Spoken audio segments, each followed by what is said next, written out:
This is Jeremiah. Welcome. We're at Revelation 21. This is Beauty 2021. We have the fan going. I'll turn it off momentarily. We're having a heat wave.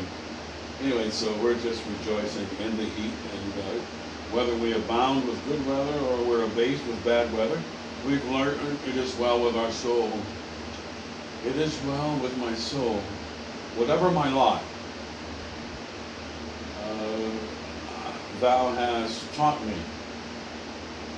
This is what's beautiful about not having any want. The Lord is my shepherd, I have no want.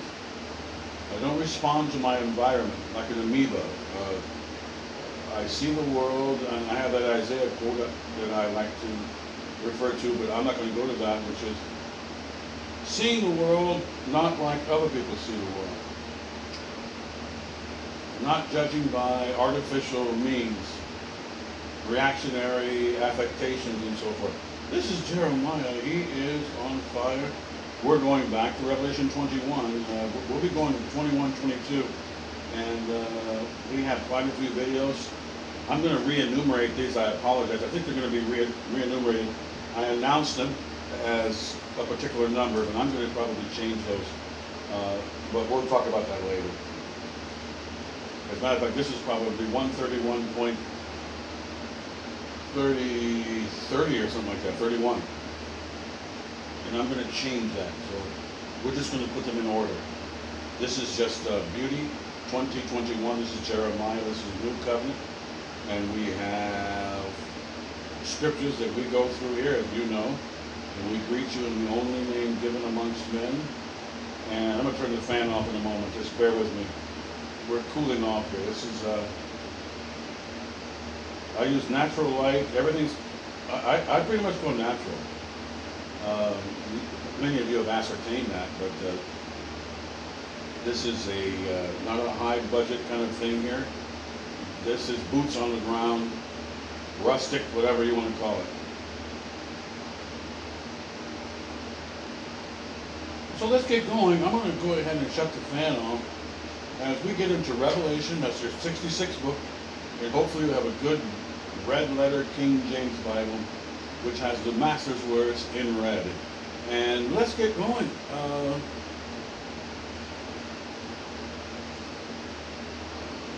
Revelation 21. I think we left off. We'll go back to. Let's go to. We might talk about pure gold. And I'll share this with you. We will be going over Revelation 21 at least 3 times. I have some math I have to work on. I have to get some stone colors out and try to convey to you. I actually need to put up an ephod or actually something that represents all the colors. That would be really nice for you. I did not do that, and I don't have it on me. That is available, where you can see all these stones represented on some sort of wonderful, beautiful picture here, and showing the stones, either with the ephod or without the ephod, the stones themselves, which we looked at here, which are the 12 stones to the 12 apostles. And I think, we're going to skip that. I just wanted to go to verse 18, and we'll go back to 18. As far as the jasper as the first foundation, evidently God likes jasper, and we have some other stones here, but we're going to let those go. I'm going to move on. We already went to 21. And what I want to do is I want to talk about probably 18 and 21. I want to talk about gold. 18 and 21. So we'll put the fan off here. I apologize. We just have to cool off here a little.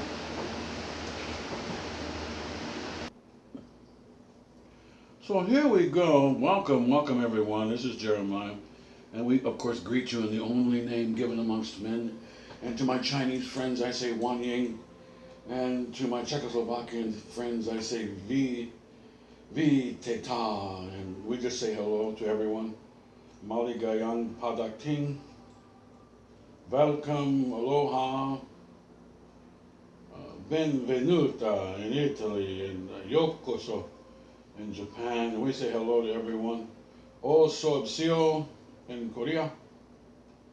My Polish friends in Poland, witamy. I had a good friend that was Polish that I worked with in the aerospace industry. Let's get going. You know, we're here to rejoice, and we're just happy. And the scriptures are that's what's going to bless you. That's why at the beginning of this book, what do we read? Let's go there just for a moment. Let's go to chapter 1 before we get to 22. I'm going to talk about gold. Let's go to the chapter 1 here. What does the word bless mean? You actually get a technical view as to what the word bless means here. And that is, let's go there.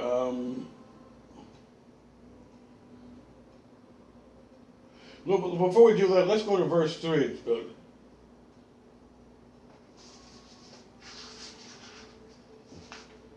No, my mistake. You know, let's go to. I don't want to do that. Or rather, I changed my mind. Let's go to Revelation chapter 1, verse 3. Blessed is he that readeth. Stop right there. See, that is your technical term, your technical definition for the word blessed. That's actually what blessed means. It means you're reading. Some of you didn't know that, but that is the technical term. Now, that doesn't necessarily mean, of course, what the word means, you know, in a broader sense. The word blessed in a broader sense means you're happy. It means that you're going to either be in a state of happiness or let's put it this way, you're either in a state of happiness or you're going to be in a state of happiness, or you're in a state of happiness and you're going to be in a state of happiness in the future. See that? It gets a little complicated, but at this point, what John is saying is that you are happy because you're reading this. And when you keep them, when the Bible uses the word keep, it means that you're essentially studying and you're not going to forget. That's why the lovable master, our lovable master, that's why he said what? Keep my commandments. You're going to continue to study. You're not going to throw your Bible study in the trash can. Jeremiah is surrounded by Bible study because I'm a Bible teacher. I have to. I'm surrounded like Custer's last stand here. And we're all making a contribution to the mausoleum. We're all parts of a mausoleum. That means that our bodies are mortified and we're dead to the flesh essentially in terms of our desires and fornications and everything. And for those of you who are still having some issues with that, you need to get it together ASAP. But the bottom line is that we're here to blessed is he that readeth means that's exactly what the word blessed means in Greek. Now, when you go back to Hebrew and other words for blessed and so forth, obviously we're going to broaden the term out. It doesn't necessarily mean good words, eulogia, good ideas. See, you needed good ideas and good concepts to make you happy. My parent, and I reference them quite a bit because God gave me those parents, and He gave me God-like parents. And what happens is that's what sends you on your way. That's what gives you a good idea of who God is. Because man is created in the image of God, and those who are Bible students, they will become like God. Both of my parents were like God. So I know that it takes somebody to introduce ideas with boots on the ground for you to really understand what's going on. You need somebody who's right in your face to help you understand what goodness is. And I had that in triplicate, so exponentially. So it's easy for me as an individual to know what good is. But somebody has to introduce those ideas to you. Somebody has to help you. Most of the gang members that drive by here with their stereos on loud, so loud that you can't hear your TV and shakes your electronic components, damage. Who knows what damage is happening to my stereos, to my TVs? I don't know, but it's the bass resonance is shaking the house. My point is that these people, many of these people, they didn't have good parents. That's why they do what they do. They don't have any examples of what love is. So for them, I had a guy who was next to me in San Pedro, California, in the parking lot, in the parking stalls for the apartments. And I could tell that he probably didn't have any good parents. He doesn't understand what manhood is. See, some people they get a twisted perspective based upon boots on the ground, because you don't know them, and they don't know William Penn from a chicken. My point is that people need boots on the ground examples. They go by what they see. Who's in their house.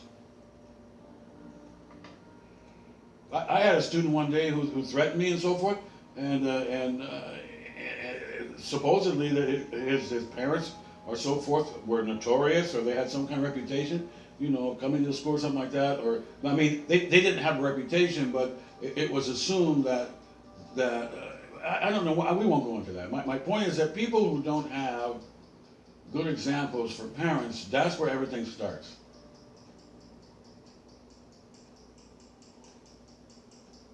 And if God gives you parents who give you boots on the ground care and show you how to act, then that's going to have a big influence on that individual. That's what happens.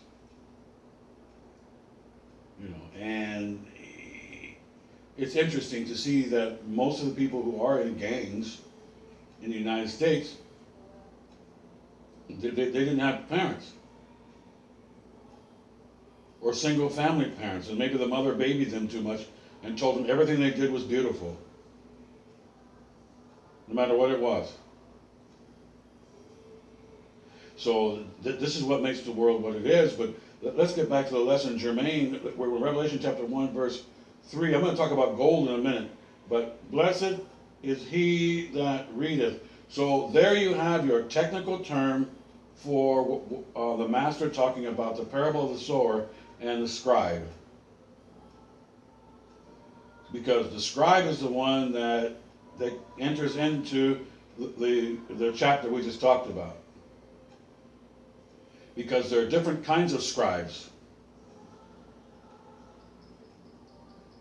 And the big issue in the parable of the sower is what word? In verse 3. What's the big word? I'm going to tell you. It's keep. And they that hear this prophecy, the words of this prophecy, and keep these things. That's the line of demarcation between a winner and a loser.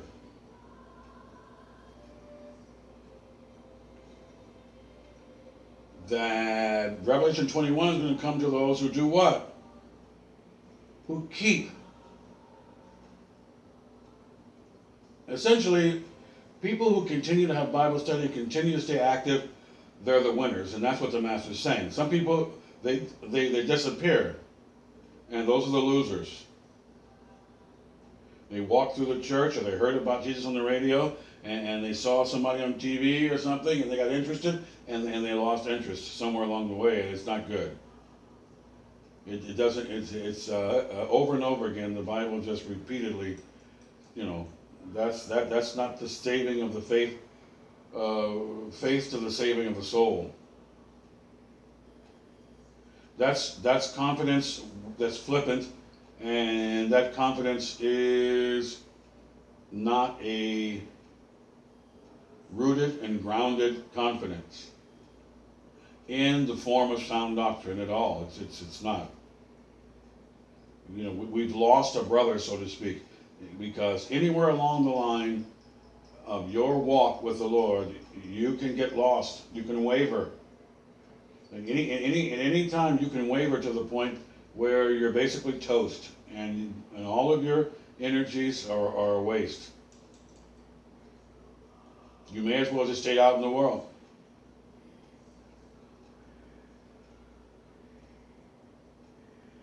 I mean, if somebody shows you some affection, let me give you an example before we get to gold here. And you know, if somebody shows you some affection and they disappear, don't you wish in many ways that they never showed any concern for you at all? Wouldn't it be better if they had just kept their buns away from you, to put it bluntly, in American blunt terminology? You know, wouldn't it be better if they just never showed up?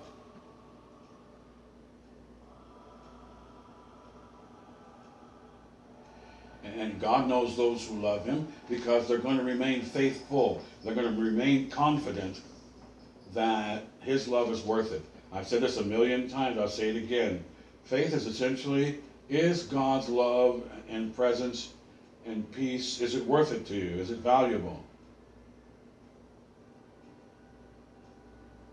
Am I going to go ahead and trade everything in? Now in your entire field, which is your world and your abilities. Obviously, we talk about Romans a lot here, where Paul talks about the struggle with getting your act together. I'm paraphrasing everything he says pertaining to the struggle out there in the world. We Americans, in many ways, are very good at summarizing things. I think that our delivery is a little too rough sometimes, Americans, but that's just part of being an American. It's a little too blunt, but at least the bottom line is usually revealed. You know, that's good. You know, so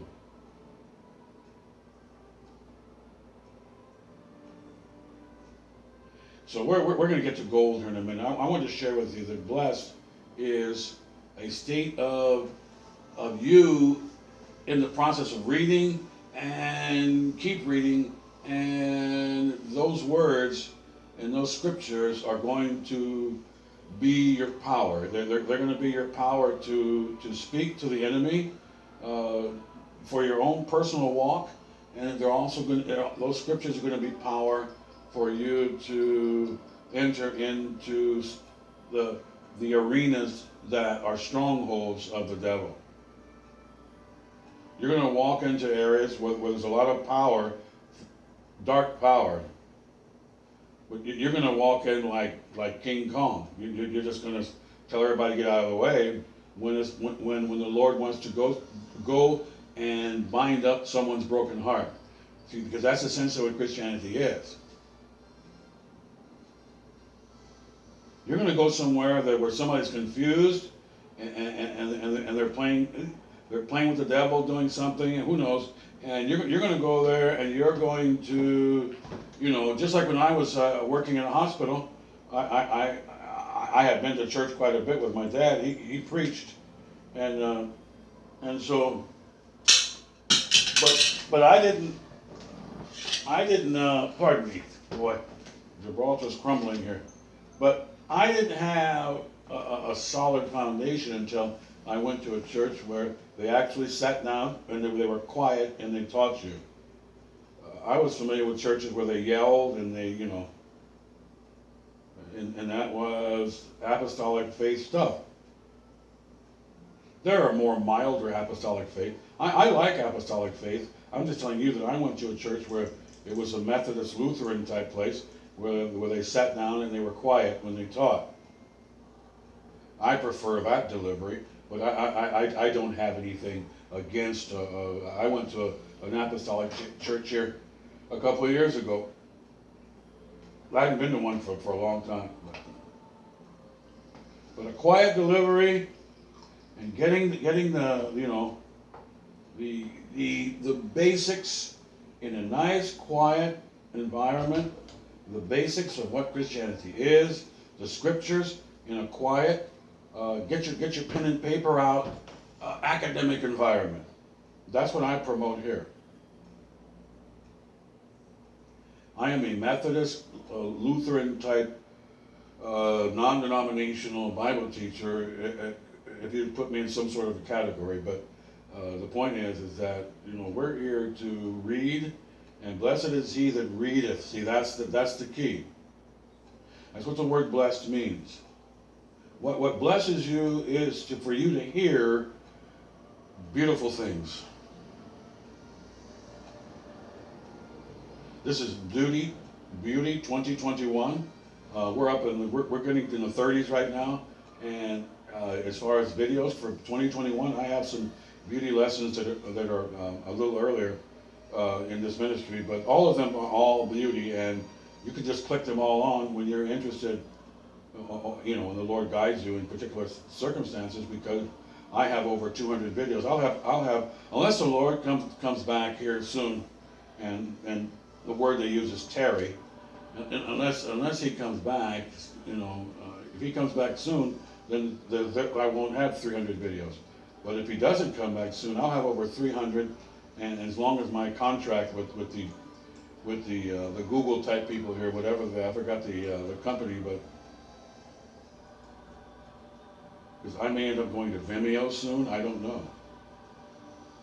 The Lord knows. I don't know. So. On Christ, the solid rock I stand. What a beautiful song. All other ground is sinking sand. If you tell me your life you don't have a lot of time for Jesus Christ, and you're on sand, okay, it's not good. Now let's move on.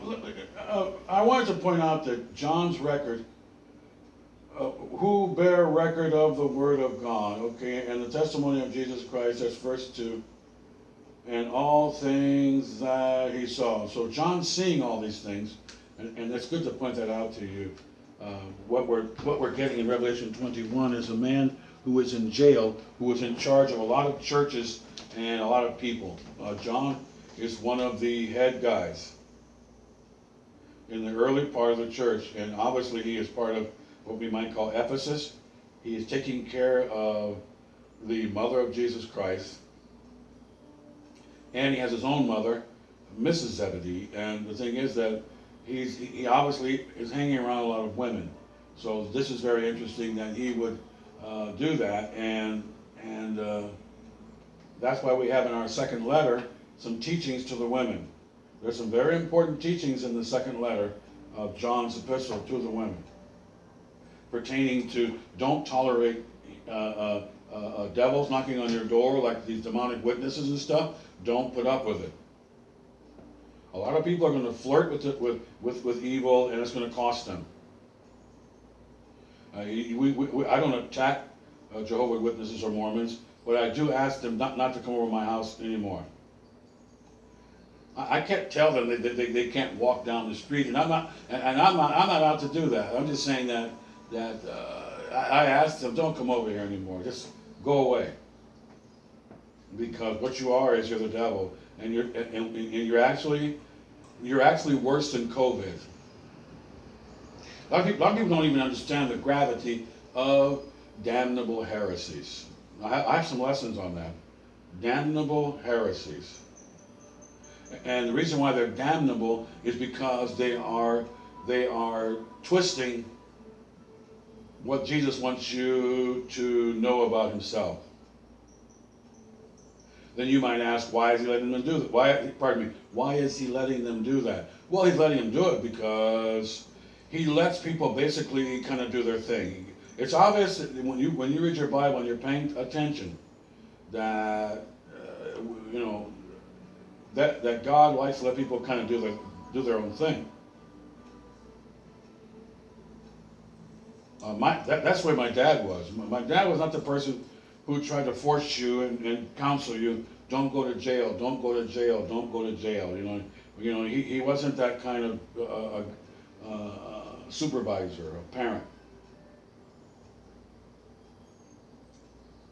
He went by example, and he just looked at you. In other words, he realizes that you can't force people to do stuff.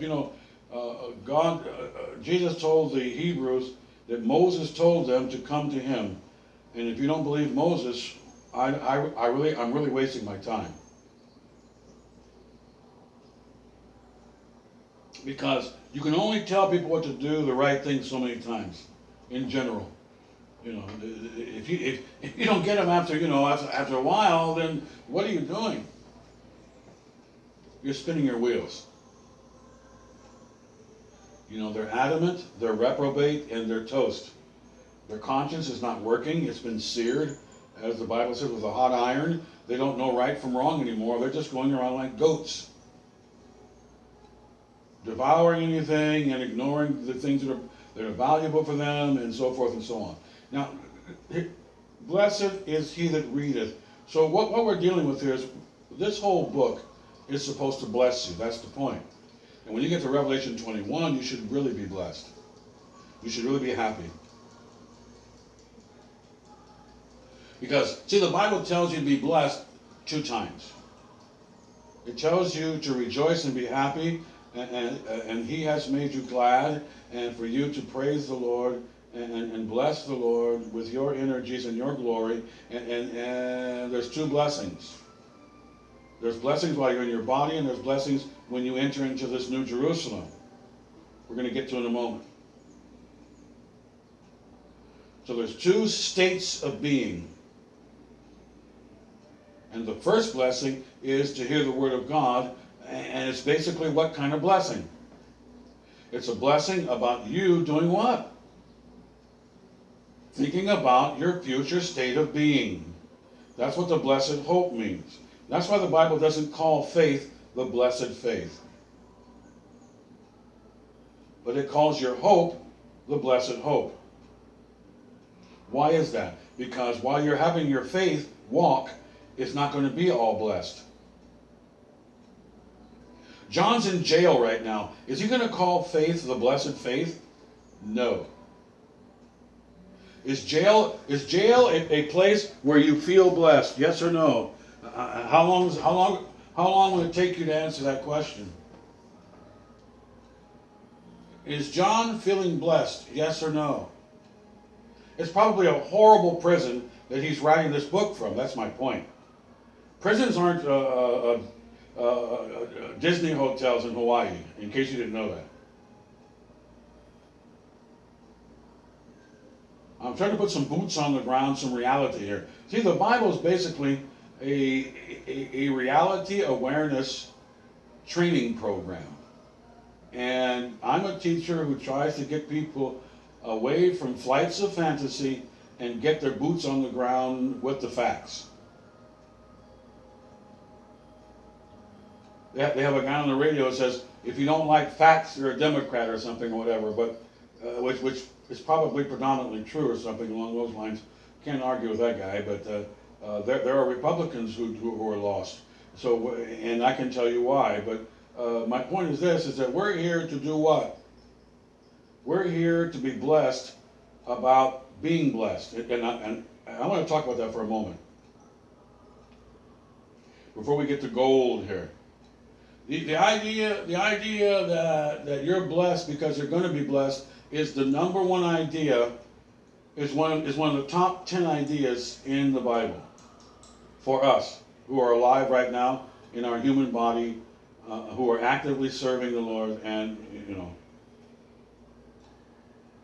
And by the way, when I talk about being active, the Lord may have you dormant for a while. I don't know that. You're not always active in an office. But it's good to be active in an office for obvious reasons, But my point is that the Bible tells you, and for those of you who are paying attention, I want you to listen closely. One of the main ideas in the Bible, and it's directly from the Master and Paul and even John, is you're blessed because you're going to be blessed. That's why Jesus says in his first lesson, blessed are you, for you shall. See, it's very simple grammar, but most people, it's sad that most people don't pay attention to simple grammar. Even people, It's amazing. I talk to people, I can tell, in America, for example, and I can go online too and see the same problem, where people don't understand simple grammar pertaining to the teachings of the Master, and they're missing, and a lot of them are misled because they're watching bozos on TV or something, but the point still remains that they're not getting it. And I'm not into analyzing how they don't get it, because that's not really our job here. I'm not a psychoanalyst. None of us are really called to be a psychoanalyst, because we take people to church, and whatever psychological problem they have, the Holy Spirit can remove that problem in a millisecond. So I'm not into all that. My point is this. We have instant psychoanalysis. We don't have psychoanalysis. We have instant psychoanalysis. We don't have therapy. We have instant therapy. It doesn't mean that God may not work on somebody to get their act together. It's just that God can do things in a millisecond. If he wants to put character in you, and pertaining to you having a sound mind in any area, he can do it.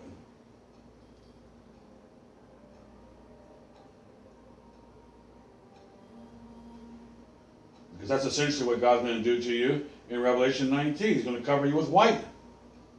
In spite of you being you, he's covering you with white, glowing white. He's covering you with purity. He has the ability to do that.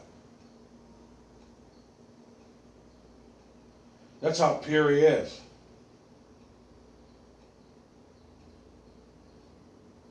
Blessed is he that readeth, okay, and keepeth. That's the point. That we're here to rejoice in what's going to happen. I mentioned to you, and I have some lessons that point out that Christianity is a posthume proposition. It's a covenant and an agreement with God that you're going to think essentially posthumously. And so that's quite simple for a fourth grader who's paying attention. Because the Master repeatedly says, you shall, you shall, you shall. You're happy because you shall. Blessed are ye poor, because you're going to the kingdom of heaven. Luke chapter 6. He knows they're not necessarily happy campers walking around eating off the dirt. And you think God doesn't know that? He's telling them to think what?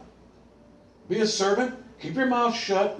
To put it bluntly, I'm an American. We have a tendency to talk a little too blunt here, but I'm telling you what the Lord's doing. I'm telling you. He's saying, go over there, do some work, keep your mouth shut, and get to work.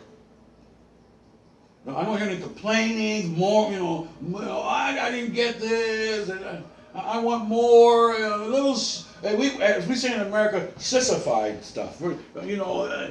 Sissified. I don't mean any connotations on anything using that word. It's just, that's a good word to use in America. We have that word. It conveys the idea. It's not a good word to use necessarily, but it's where you're just wimping out. I want more. I don't want to, that's all we're dealing with here. We Americans have some good ways of putting things based upon our history and how we handle English. We don't say get out of it and pass me tea and crackers. It's tea time. And give me a biscuit cookie. In England, they're much more refined than we are, and we should be more refined. But it's a work in progress. It is for me. I've gotten used to talking risque, not risque. I'm used to talking, I don't know, a little too blunt. It might be a good word. I don't know. I've done it my whole life, and I watch the English movies and how they have a little bit more respect and a little bit more tact in their communication, But the bottom line is that we're here to you go over there, and the bottom line is is I'm not going to cater to you. You go over there, you do your job, and I know it's difficult, but everybody does it. That's essentially what Jesus told John's followers. When John the Baptist's followers came to him, John has a message. I'm in jail. Are you the one, or is there somebody else? In other words, I don't like my conditions here. I basically know you're the master, but I'm complaining in a roundabout way. Is there somebody else who can get me out of jail, and this is not good, and so on. And the master sends a word back that, what is it? He calls himself austere. Jesus calls himself austere. What does that mean? It means that he is strict. He sends you on a task. He knows you're going to run into difficulties, and he's not going to mamby-pamby you. That's what's going on here. There are bigger fish to fry. We're out. People are being delivered. We're binding up broken hearts here, and some of us are going to jail. But we're going to keep binding up the brokenhearted, and we're not going to focus on you being in jail. It's not that God is not insensitive to John being in jail. John's going to heaven, so he can't be insensitive to him. If angels come in, when John gets his head chopped off, if angels come and get John and take him to heaven, that's not a bad deal. He's going to chapter 21 here.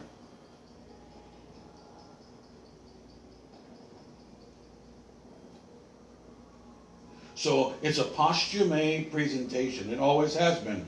It always will be. For a fourth grade student who's paying attention to grammar. But the reason why you're blessed is not so you can wear a blessed t-shirt at 99-cent store and you got money to buy food and stuff. That's not necessarily blessed at all, is it? Why? Because animals get food. TV preachers are essentially, a lot of these guys and these popes and cardinals and Pharisees, they're essentially animals because they're always talking about provisions all the time. And God provides provisions for Goliath. He provides provisions for animals.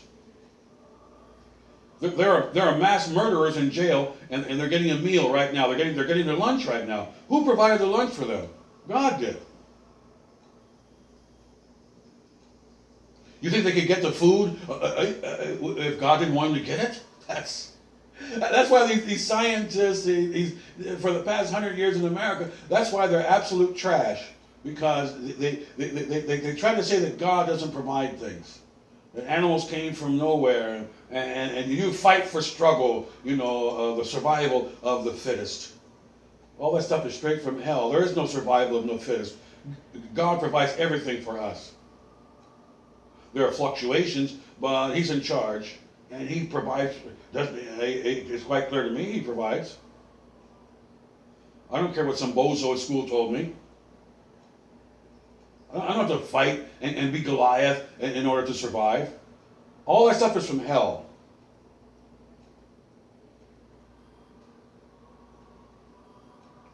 This is a beauty lesson, 2021, but I had to get into blessed again, and because I had to go back into these concepts of blessed again, because someone might read that, blessed is he that readeth. Okay, well, why are you blessed? Because you're reading it. John's blessed because he's reading it, but he's in jail. So is that the blessed that the Master talks about in Matthew chapter 5? No, it's not. Because he said, you shall. Shall is future tense. Not now.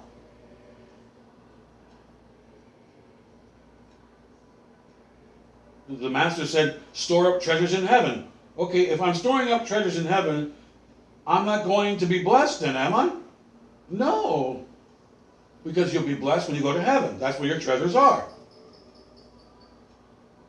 This is simple mathematics. You don't need Einstein or Tesla math computations to get this. This is not that difficult. In Revelation 21 is actually when you're blessed. That's the point. And the reason why you're there is because you read this stuff and you did what to it? You kept it.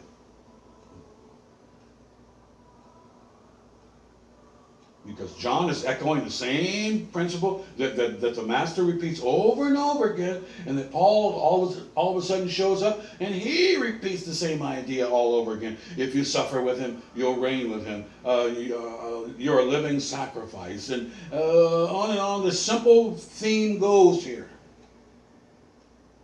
For those of you who are fourth grade, paying attention students. Now, because there are thousands of Americans or whoever's watching TV who don't get fourth grade grammar, that's just the way it goes. It's lamentable, it's unfortunate, but you can lead a horse to water, but you can't stop him from drinking Kool-Aid. You can't stop people from drinking Kool-Aid. If they want to keep drinking Kool-Aid, what can you do? You just watch them drink the Kool-Aid. I'm 66 years old now, and I just watched dozens of people in person drink Kool-Aid right in front of me. Then they try to push the Kool-Aid on me. Here, Jeremiah, here's some Kool-Aid. I say, I don't want Kool-Aid, I want living bread. And they go, what's living bread? I go, your pastor didn't tell you, or your teacher didn't tell you, or your leader didn't tell you about living bread? No, we don't like living bread. Living bread is not the true gospel. Candy-coated popcorn, peanuts, and a prize. That's what we get with Cracker Jack. That's what a lot of people are. They're Cracker Jacks. But living bread will get you to chapter 21. I'm not going to get personal with you, my Bible students here, fellow students. Jeremiah, I deal with this every day, and that's why I talk about it a lot, because even though I'm in Quaker land, I'm very sensitive to the people down south. I'm very sensitive, just like Abraham Lincoln was, and everybody else who have boots on the ground, go to work, don't be greedy, don't steal, don't lie, talk behind people's back, and whatever. Artificial, your dictionary calls it the A-life, artificial life. People up here in the north have a tendency to go to the thrift store. They're honest. They drive used cars. They're honest all the time. They don't love material things. They actually love people. Believe it or not. You could tell they love people by what? The evidence, the fruits. What are their fruits? Are they hoarding or are they giving? The Master said you'll know a wolf in sheep's clothing by their fruits. Your fruits are your activities. If you're hoarding money, that means that your fruit is no good and you're rotten. But people who have thrift store clothing and a used car, one of the reasons why they probably have that condition is because they gave all their money away. Or a lot of it away.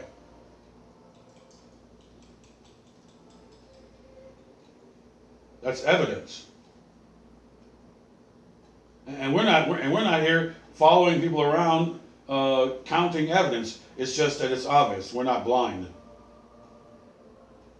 We're not into increment analysis. We're not increment analysts. We're not. No.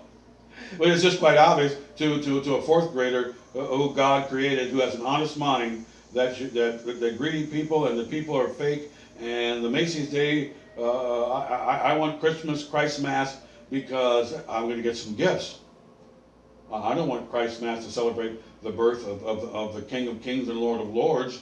I want it because there's goodies coming. I entered the church because there's an ATM in the back. But thank God there are people who are going to read chapter 21 and they're going to rejoice. They're going to rejoice because that's where their bank account is, because that's where their heart is. The Master said, where your heart is, that's where your treasure is. I don't have treasure here. I talk to people, they go, yeah, I have a niece named Treasure. But, they walk around here. Hey man, my treasure's here. You know, I'm not. I had a pastor tell me the other day, and I got on his case, but he knew he knows I wasn't getting on his case, but he said I wasn't rich. I told him, I said, you haven't read Matthew chapter 5. I'm going to inherit the entire earth. I don't know if that's not that's rich.